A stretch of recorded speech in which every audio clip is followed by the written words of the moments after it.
नमस्कार। मैं डॉक्टर राकेश पाठक। देश का सबसे पुराना राजनीतिक दल भारतीय राष्ट्रीय कांग्रेस आज अपना 140वां स्थापना दिवस मना रहा है। इन 140 सालों में कांग्रेस के नाम पर देश की आजादी की लड़ाई लड़ी गई। उसके खाते में जो सबसे बड़ी उपलब्धि है वो महात्मा गांधी की अगुवाई में इस देश को सदियों की दास्ता से मुक्त कराना है। उसके बाद 1947 में संविधान के निर्माण से लेकर आजाद भारत के निर्माण में कांग्रेस का अपना योगदान रहा है। दशकों तक सत्ता में रहने वाली पार्टी आज ऐसे मुकाम पर पहुंच गई है, आज ऐसे कगार पर है जब उसके खत्म होने जैसी बातें की जाने लगी। पिछले 11 सालों से अब तो 12वां साल है वो केंद्र की सत्ता से बाहर। देश के तमाम राज्यों में उसकी सरकारें नहीं है।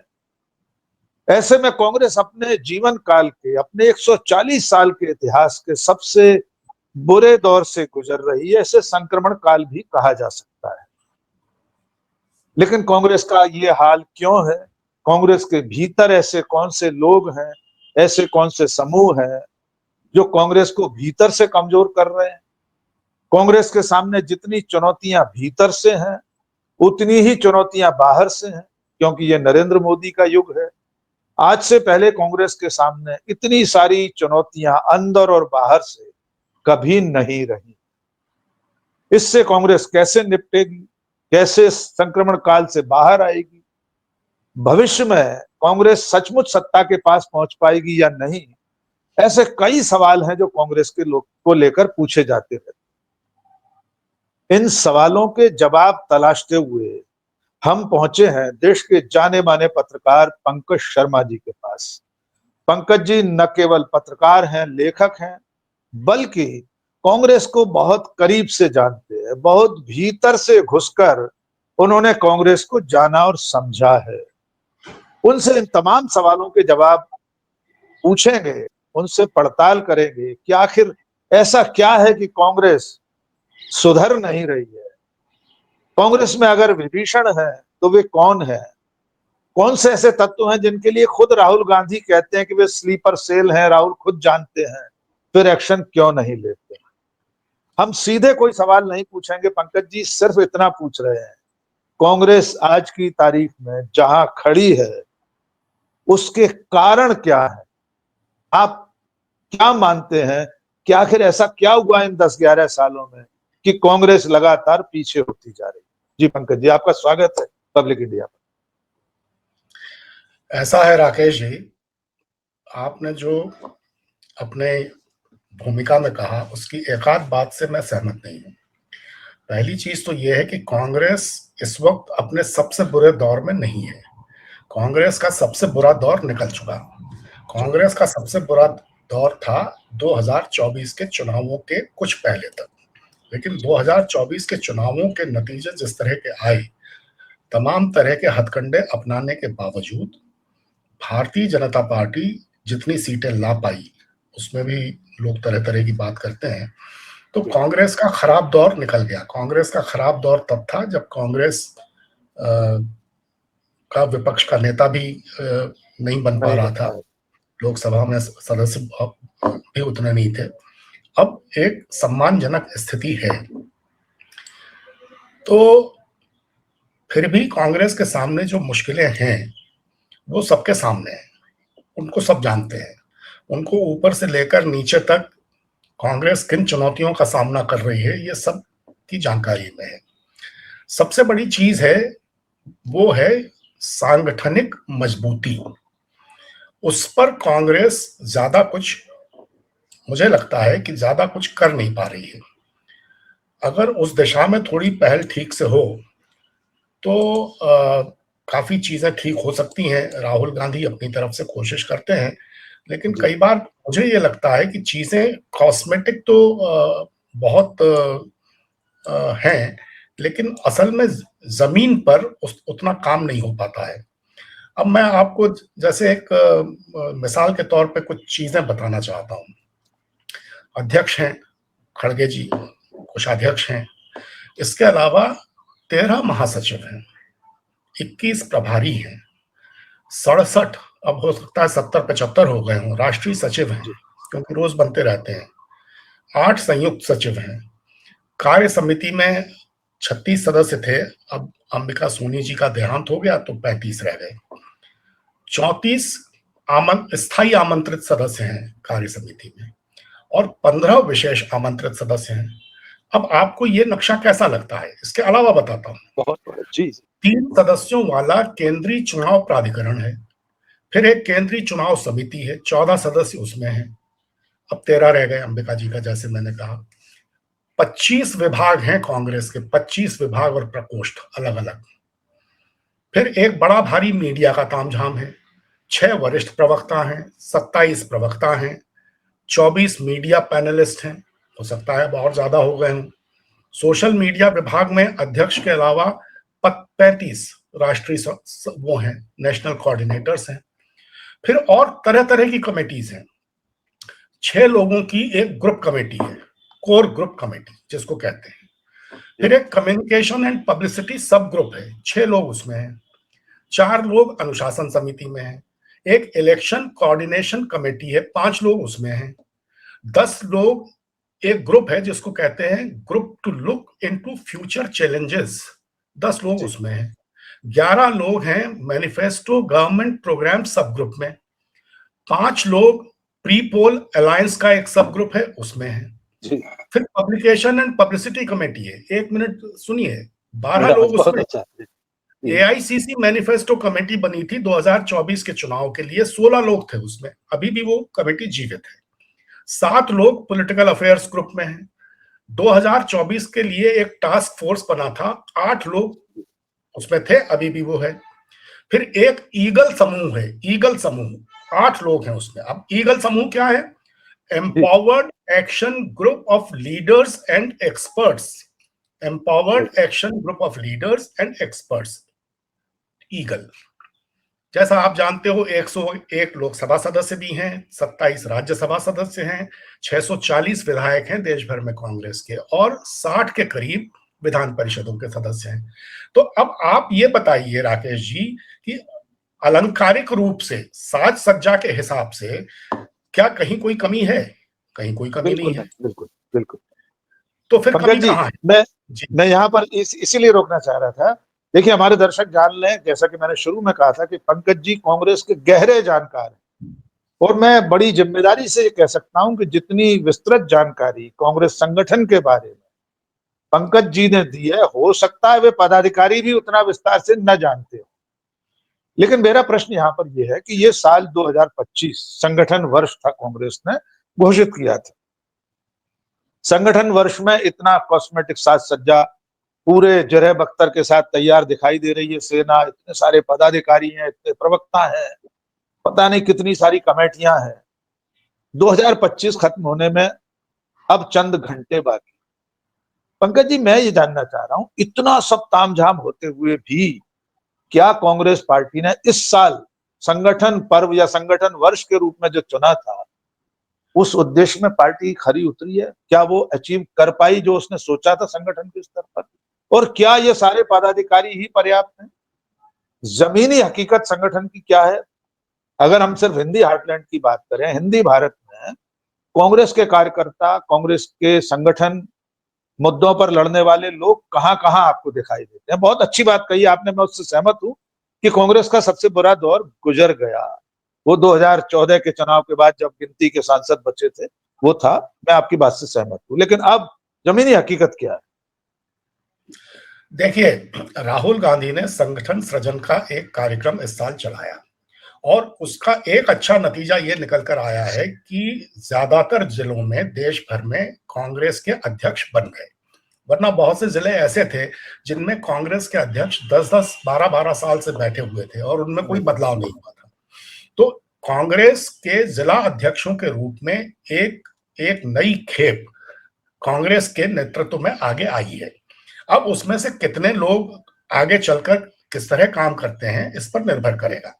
जमीनी स्थिति मजबूत करने के लिए राहुल अपनी तरफ से लगातार कोशिश करते हैं, लेकिन जैसे मैंने आपसे कहा, अब ये सब जो इतना राष्ट्रीय स्तर पर जो तामझाम है, अलग अलग समितियों का और सब कुछ है, ये किसी न किसी मकसद को ध्यान में रहकर बनाया गया। लेकिन अब कोई पूछे कि इनमें से कितनी समितियां ऐसी हैं जिनकी कब से कोई बैठक नहीं हुई है, बैठक नहीं हुई। तो ये जो काम है, ये जिन लोगों के जिम्मे है कि जब एक सांगठनिक ढांचा बने तो वो लगातार सक्रिय रहे, ये देखना जिन लोगों का काम है, क्या वो इस काम को पूरी जिम्मेदारी से कर रहे हैं। मुझे लगता है कि उस स्तर पर चूक है। राहुल गांधी अकेले क्या क्या करेंगे? राहुल गांधी जिम्मेदारियां लोगों के बीच बांटते हैं। अब ये इतनी सब समितियां हैं, इतने सब विभाग हैं, कोई तो ये देखे कि आखिर ये विभाग क्या काम कर रहे हैं। मैं निजी तौर पर जानता हूं कि ऐसे कई विभाग हैं जो कई वर्षों से कोई काम नहीं कर रहे, कोई भी काम नहीं कर रहे। तो उनकी ये बैठक ही नहीं हुई होगी। हाँ, तो ये देखना किसका काम है? ये देखना जिन लोगों का काम है, मुझे लगता है कि उस स्तर पर कमी रहती है। राहुल गांधी अपनी तरफ से पूरा विश्वास करके कुछ लोगों की जिम्मेदारी लगा देते हैं, उनके जिम्मे बहुत से काम छोड़ देते हैं। लेकिन अब अगर उस स्तर पर कोई खामी रहती है तो उसका राहुल गांधी क्या कर सकते हैं? यही कर सकते हैं कि वो और सख्ती से काम लें, जो लोग ठीक काम नहीं कर रहे हैं उनको एकदम परे करें और दूसरे लोगों को मौका दें। अब ये व्यवस्था जब कांग्रेस में शुरू हो जाएगी, राहुल गांधी कई बार कह चुके हैं ये बात, लेकिन जब इस पर अमल का मौका आता है तो पता नहीं चीजें कहां फिजल आउट हो जाती हैं। अब उदयपुर में एक संकल्प पारित हुआ था, उस संकल्प में जो जो कहा गया, किसी की तो जिम्मेदारी रही होगी कि उस संकल्प में कही गई बातों पर अमल हो। क्या इतने वर्षों में उनमें से जो बातें कही गई थी उन पर अमल हुआ? नहीं हुआ तो किन बातों पर नहीं हुआ और क्यों नहीं हुआ? तो ये जो इस तरह के फॉलोअप की चीज है, उसकी मुझे कांग्रेस में थोड़ी कमी दिखाई देती है। इतनी बड़ी भारत जोड़ो यात्रा राहुल गांधी ने की और उसका उस वक्त इतना, उससे इतनी एनर्जी जनरेट हुई, इतनी ऊर्जा उससे लोगों में आई, लेकिन उसके बाद क्या उसका कोई फॉलोअप हुआ? तो ये फॉलोअप की जो कमी है, ये कांग्रेस की असल में मूल समस्या है। तो राहुल गांधी को कुछ ऐसे लोगों को देखना होगा, ऐसे लोगों को चुनना होगा जो इस फॉलोअप के काम को ठीक तरीके से करें। पंकज जी, आपने बहुत अच्छी बात कही कि राहुल गांधी को एक्शन लेना पड़ेगा, कुछ करना पड़ेगा। पार्टी के भीतर कई ऐसे नेता हैं, बड़े बड़े नेता हैं, जिम्मेदारी के पदों पर रहे हैं, केंद्रीय मंत्री रहे हैं, मुख्यमंत्री रहे हैं। वे लगातार पार्टी को संकट में डालते रहे, पार्टी की रीति नीति के खिलाफ कुछ कह देंगे। राहुल गांधी एक तरफ राष्ट्रीय स्वयंसेवक संघ से लड़ रहे हैं, दिग्विजय सिंह राहुल राष्ट्रीय स्वयंसेवक संघ से प्रेरणा लेने की बात कर रहे हैं, उसके संगठन की तारीफ कर रहे हैं। शशि थरूर लगातार बीजेपी की गोद में जाते हुए दिखाई दे रहे हैं। खुद राहुल गांधी कहते रहे, जैसा कि मैंने शुरू में कहा, कि हम जानते हैं संघ के स्लीपर सेल हैं। भोपाल में आकर कह गए थे वे, कई तरह के घोड़े उन्होंने बताए थे, लेकिन ये सब कहते हुए जरूर रहते हैं, एक्शन क्यों नहीं लेते? क्या वे सचमुच में एक्शन नहीं लेना चाहते? इन लोगों को कब तक मौका देना चाहते हैं? ये जो ट्रोजन हॉर्स हैं पार्टी के भीतर, ये कब तक पार्टी में चले? आखिर कौन सी ऐसी मजबूरी है कि राहुल गांधी ऐसे लोगों पर एक्शन नहीं लेते? मैं किसी व्यक्तिगत रूप से किसी के नाम के साथ नहीं कहना चाह रहा हूं कि उन पर एक्शन किस पर लिया जाए, किस पर न लिया जाए, लेकिन पार्टी के जो नीतिगत विषय होते हैं, शशि थरूर जैसे लोग, पार्टी एक नीति पर चल रही है, वे दूसरी बात करने लगते, व्लादिमीर पुतिन के डिनर में चले जाते हैं। इनके बारे में आपकी क्या राय है? देखिए, ये कांग्रेस का शुरू से स्वभाव रहा है कि वो अपने लोगों को बहुत लंबी डोर देती है। ये स्वभाव कांग्रेस का मूल स्वभाव है, आज से नहीं, शुरू से है। तो राहुल गांधी भी इसी का अनुगमन कर रहे हैं। राहुल गांधी चाहें तो बहुत सख्ती से काम ले सकते हैं, लेकिन राहुल गांधी थोड़ी नरमी से काम लेते हैं। उनकी इस नरमी का लोग फायदा उठाते हैं। अब आप अगर कांग्रेस पार्टी का जो सांगठनिक ढांचा है, उसमें जो नाम है, उसकी सूची को ध्यान से देखें तो आप पाएंगे कि करीब 1 से 1.5 दर्जन लोग ऐसे हैं जो घूम फिरकर हर समिति में, हर हर महत्वपूर्ण जगह पर बैठे हुए हैं। अब जैसे आपने दिग्विजय सिंह जी का कहा, दिग्विजय सिंह ने जो बात उठाई है कि संगठन कमजोर है, संगठन को मजबूत करना चाहिए, ये बात तो राहुल गांधी खुद भी कहते हैं। खुद भी कहते हैं। हाँ, ये बात कांग्रेस में बहुत लोग महसूस करते हैं। अब दिग्विजय सिंह खुद भी कम से कम आधा दर्जन महत्वपूर्ण समितियों के सदस्य हैं। ठीक है, जो समितियां मैंने अभी आपको गिनाई, उनमें से आधा दर्जन में दिग्विजय सिंह खुद भी है। शशि थरूर भी उनमें से कम आधा दर्जन समितियों के सदस्य हैं। दिग्विजय सिंह और शशि थरूर कृपा करके ये जवाब दें कि उन समितियों की बैठकें कितने महीनों से या कितने वर्षों से नहीं हुई है, उनमें से कई समितियों की, और अगर नहीं हुई है तो क्या उन्होंने इस बात पर कभी ध्यान दिलाया कि इन समितियों की भी बीच बीच में बैठक होनी चाहिए? तो ये जो खामी है, ये हर स्तर पर है।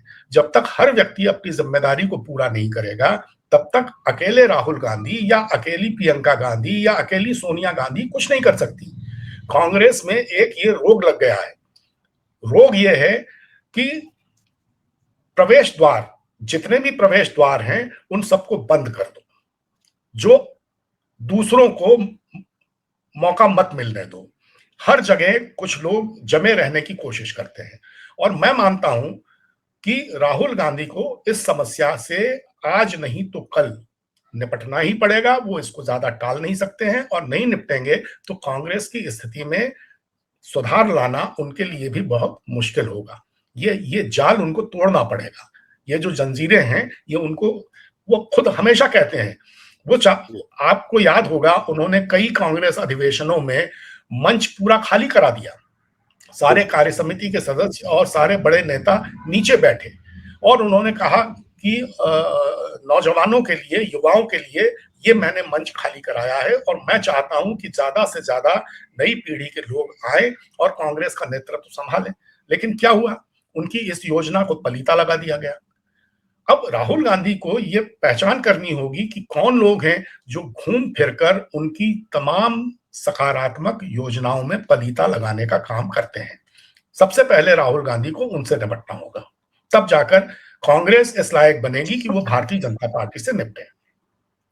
क्या ऐसे लोगों को आप विभीषण कहना पसंद करेंगे? कोई एक मुहावरा, कोई नाम देना चाहेंगे ऐसे लोगों को कि पार्टी के भीतर अब भी हैं?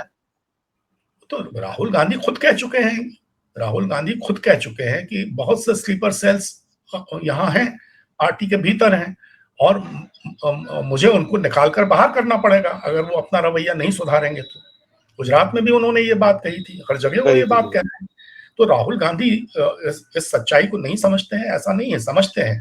लेकिन अब देखिए, एक कांग्रेस जैसी पार्टी, जो मैंने बताया एक मध्यम मार्गी स्वभाव की पार्टी है, सबको साथ लेकर चलने की कोशिश करती है।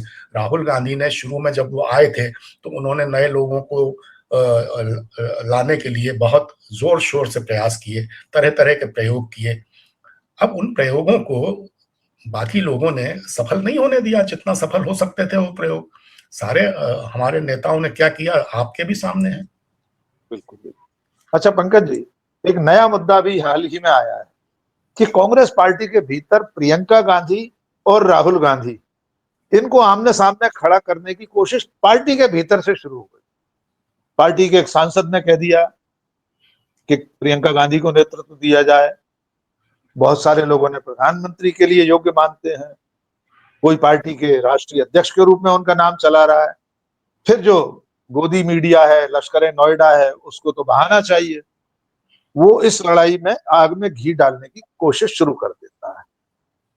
आपको लगता है कांग्रेस के भीतर राहुल और प्रियंका, राहुल वर्सेस प्रियंका जैसा कुछ है? और आपकी नजर में, व्यक्तिगत रूप से बतौर पत्रकार, मैं आपसे जानना चाहता हूं, दोनों के कामकाज करने के तरीकों में, जनता के साथ कनेक्ट करने में, बहुत सारी चीजों में आप किसे बेहतर मानते हैं?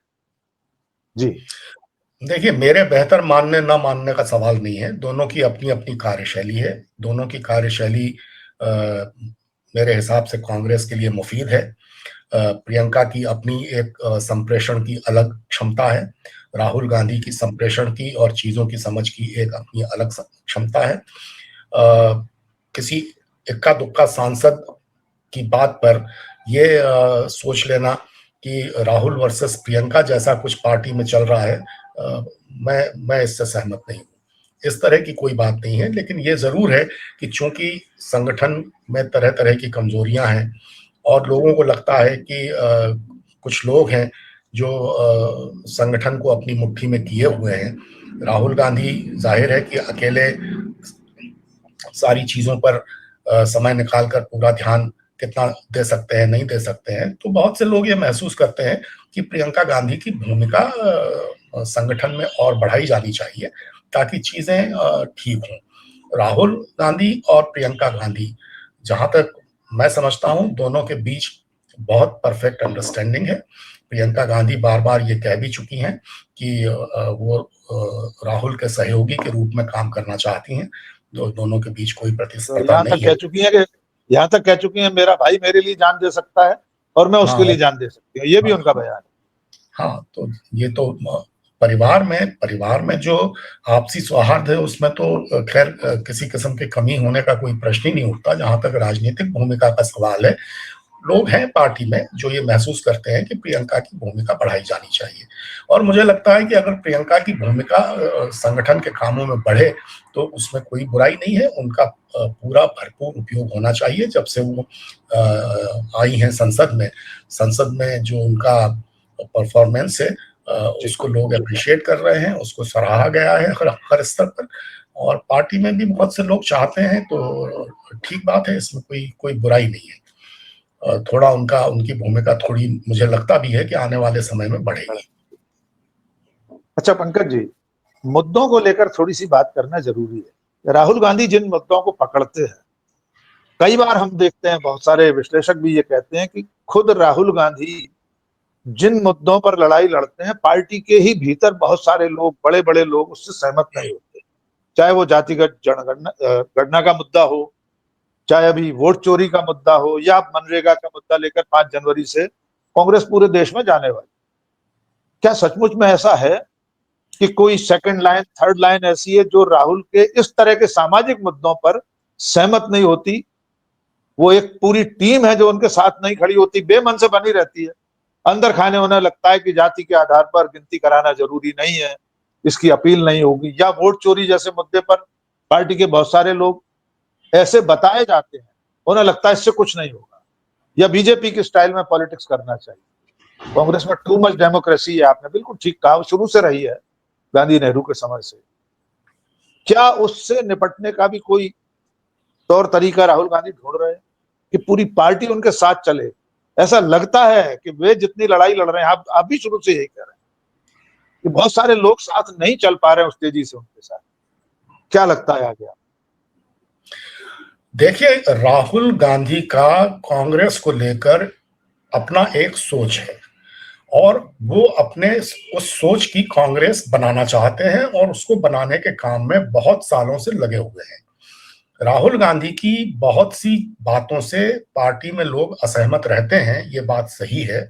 लेकिन अंततः ये निष्कर्ष निकलता है कि राहुल गांधी ने जो बात कही थी वही बात लोगों को कुछ साल बाद लगता है कि सही थी। तो सही। असहमति उनसे, देखिए, जब उन्होंने युवा कांग्रेस के चुनाव कराने की बात कही तो पूरी असहमति थी, ठीक है। बिल्कुल। और बहुत से लोग नहीं चाहते थे कि ये हो और सबने कहा कि ये इससे बड़ा गड़बड़ हो जाएगा, लेकिन वो पूरी तरह डटे रहे और उन्होंने कराया और एक नई किस्म की युवा कांग्रेस की शक्ल बनकर सामने आई।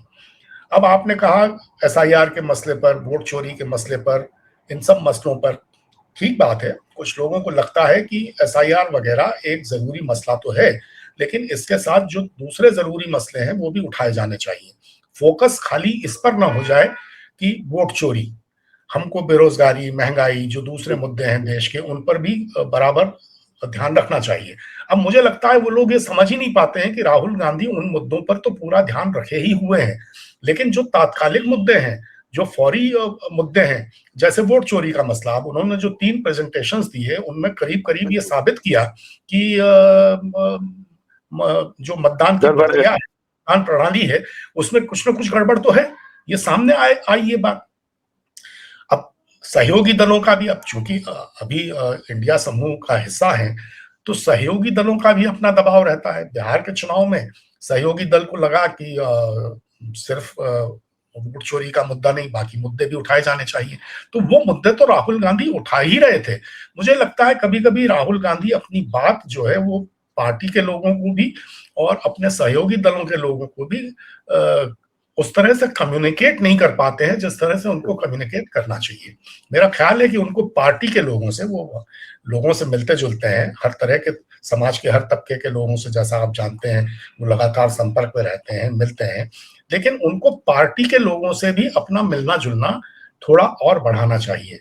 और इसके साथ ही जो सहयोगी दल हैं इंडिया समूह के, उनसे भी उनको अनौपचारिक बातचीत के लिए ज्यादा उपलब्ध रहना चाहिए, और या फिर एक ऐसी व्यवस्था करनी चाहिए, क्योंकि सहयोगी दल भी हैं और पार्टी में भी बहुत से लोग ऐसे हैं जो राहुल गांधी से बात करना चाहते हैं।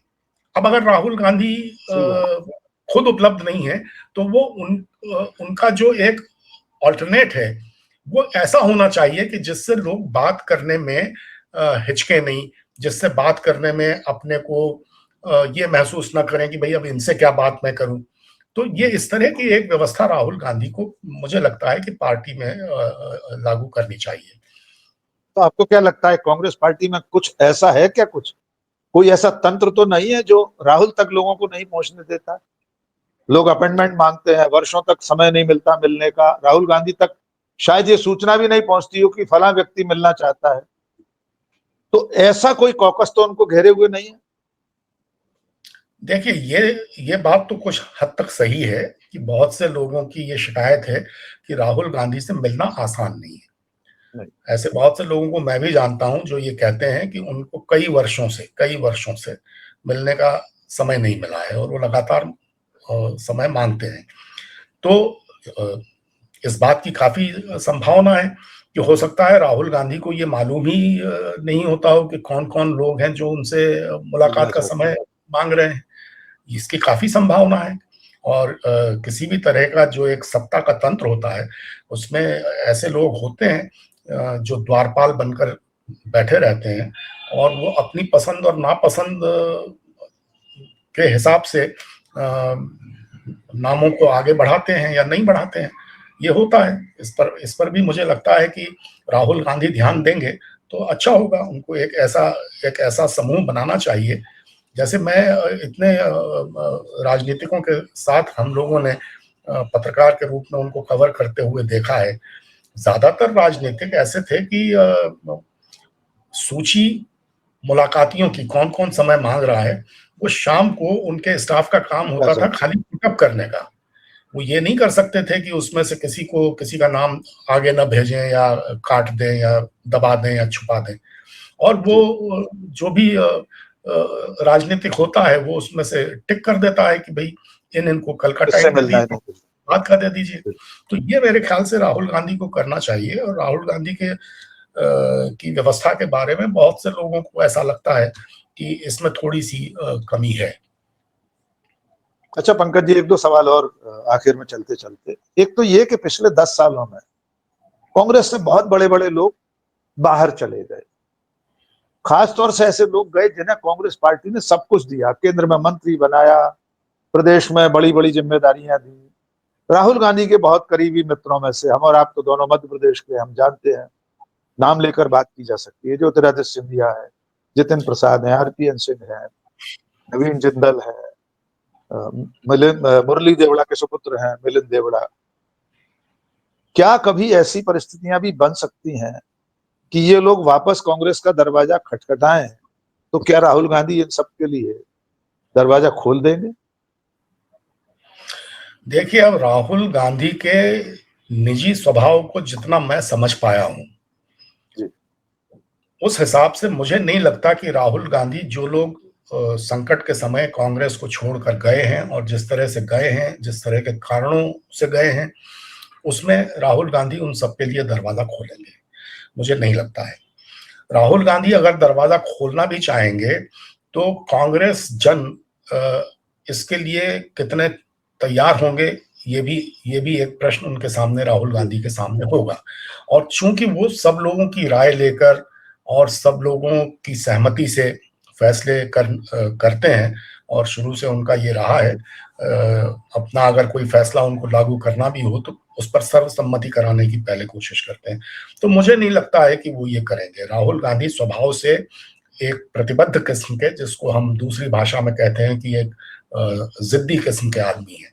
और उन्होंने शुरू से उन्होंने ये साफ कर रखा था कि वो जिस तरह की कांग्रेस बनाना चाहते हैं, वो कांग्रेस खाली चुनाव लड़ने की मशीनरी नहीं है।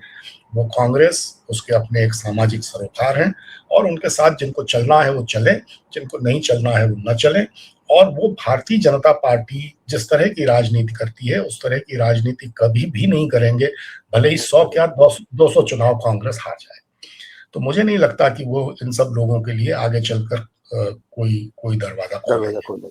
जी सर, एक आखिरी सवाल, कांग्रेस की बात हो, सोनिया गांधी, राहुल गांधी, प्रियंका गांधी की बात हो, तो इन सब के खिलाफ ताल ठोक कर खड़े हुए नरेंद्र मोदी की बात ना हो, ये मुमकिन नहीं।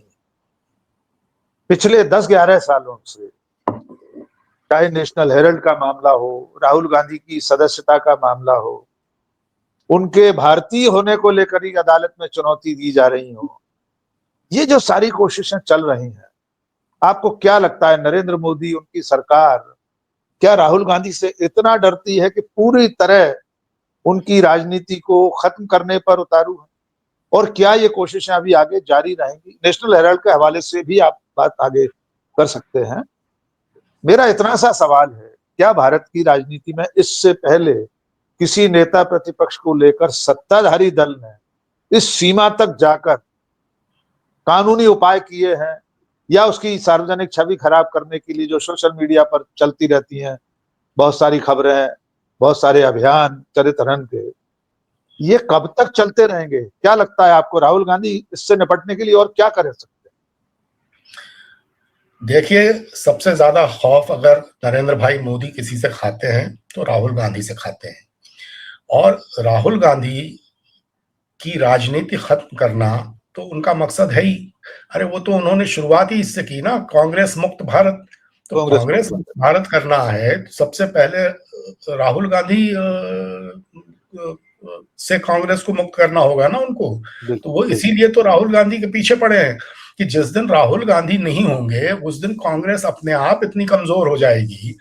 यार हम लोग कहते हैं नेहरू गांधी परिवार वंशवाद, लेकिन असलियत ये तो है ना कि अगर नेहरू गांधी परिवार न हो तो कांग्रेस वैसे ही नरेंद्र मोदी का मुकाबला नहीं कर सकती है, नहीं कर पाएगी। नेहरू गांधी परिवार ही तो कांग्रेस की एक तरह की शक्ति है। तो जितनी शिद्दत से पिछले 10-11 साल में राहुल गांधी डटे रहे हैं, वही एकमात्र कारण है कि इस देश में जनतंत्र जिंदा है। ये बात भले ही अतिशयोक्ति की लगे, लेकिन आप पूरे विपक्ष की राजनीति से राहुल गांधी को माइनस करके एक दृश्य की कल्पना कीजिए।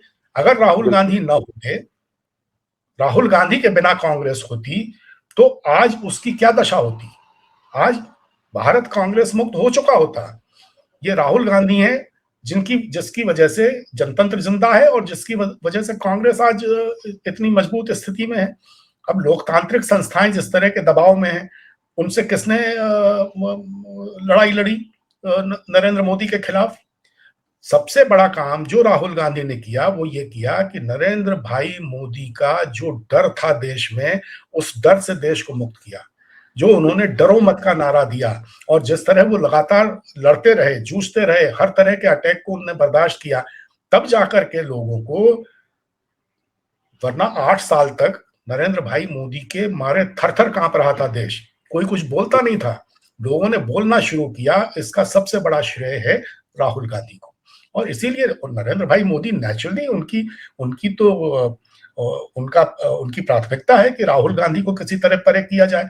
और आज ये सब जो चीजें चलती हैं ना पार्टी में भी, कि ये सब नैरेटिव क्रिएट करना बाहर मीडिया के जरिए कि राहुल वर्सेस प्रियंका, शशि थरूर, XYZ, ये सब इसीलिए तो होता है कि राहुल के नेतृत्व पर प्रश्न चिन्ह लगाया जाए और किसी न किसी तरह उनको एक असफल नेता कांग्रेस का साबित किया जाए। लेकिन देश ने देख लिया कि राहुल हैं तो कांग्रेस आज इस स्थिति में है। तो जब तक नरेंद्र भाई मोदी हैं, उनके मन में राहुल के प्रति जो शत्रुता का भाव है, प्रतिशोध का जो भाव है, वो जा नहीं सकता और ये इसी तरह चलेगा। लेकिन मैं आपको बताता हूं कि राहुल इन सब चीजों से जैसे अब तक नहीं घबराए हैं, सब सबने देख लिया कि वो घबराने वाले हैं नहीं। और 2029 का चुनाव आते आते स्थितियां बड़ी तेजी से बदलेंगी। इस वक्त अगर विपक्ष एकजुट रहा, जिसकी एकजुटता भंग करने की भी पूरी कोशिश की जा रही है भारतीय जनता पार्टी की तरफ से, इसलिए की जा रही है कि इंडिया समूह और एनडीए के सदस्यों में बहुत कम फर्क है लोकसभा में, ये लोगों को दिखाई नहीं देता। आज सिर्फ 37 सांसद विपक्ष के, मैं कांग्रेस की बात नहीं करता, अगर सिर्फ 37 सदस्य लोकसभा में अतिरिक्त आ जाएं इंडिया समूह के, तो एनडीए की सरकार नहीं बनेगी। तो मूल गैप तो 37 सदस्यों का है, और अभी जितना समय शेष है उसमें अगर विपक्ष अपनी भूमिका ठीक से निभाए तो क्या 37 अतिरिक्त सीटें जीत कर नहीं ला सकता है? ये नरेंद्र भाई की बड़ी चिंता है। तो वो विपक्ष को भी भंग करना चाहते हैं, और कांग्रेस चूंकि उसकी धुरी है तो इसलिए कांग्रेस को भी वो किसी न किसी तरह नष्ट करने के प्रयासों में लगे रहते हैं। बहुत बहुत धन्यवाद पंकज जी। आज आपने कांग्रेस के स्थापना दिवस के दिन कांग्रेस की अंदर और बाहर की चुनौतियों पर हमसे बात की। हमारे दर्शक बहुत अच्छी तरह समझ पाए होंगे कि कांग्रेस अपने उस संक्रमण काल से निकल चुकी है, उसका कठिन समय, उसका बुरा समय निकल चुका है। राहुल गांधी नरेंद्र मोदी के लिए सबसे बड़ी चुनौती है। राहुल है तो कांग्रेस है तो देश में लोकतंत्र की लड़ाई लड़ने वाला एक राजनीतिक दल आपके साथ खड़ा है। 2029 तक कांग्रेस, राहुल गांधी, इंडिया गठबंधन, इंडिया समूह, एनडीए और नरेंद्र मोदी के लिए बहुत बड़ी चुनौती बन सकता है, ऐसा पंकज शर्मा जी का मानना है। वे ये भी मानते हैं कि कांग्रेस के भीतर जो ट्रोजन हॉर्स हैं उन पर शिकंजा कसना, उन पर कार्रवाई करना भी राहुल गांधी की जिम्मेदारी है। वे जब ऐसा कर पाएंगे तो कांग्रेस और बेहतर स्वरूप में देश के सामने होगी। आज की ये बातचीत आप सबको कैसे लगी कमेंट सेक्शन में जरूर बताइए। पंकज जी बहुत बहुत धन्यवाद, आपने इतना समय हमारे लिए निकाला। अगली बार किसी और विषय पर आपसे चर्चा करने के लिए आपको फिर न्योता देंगे। बहुत बहुत धन्यवाद।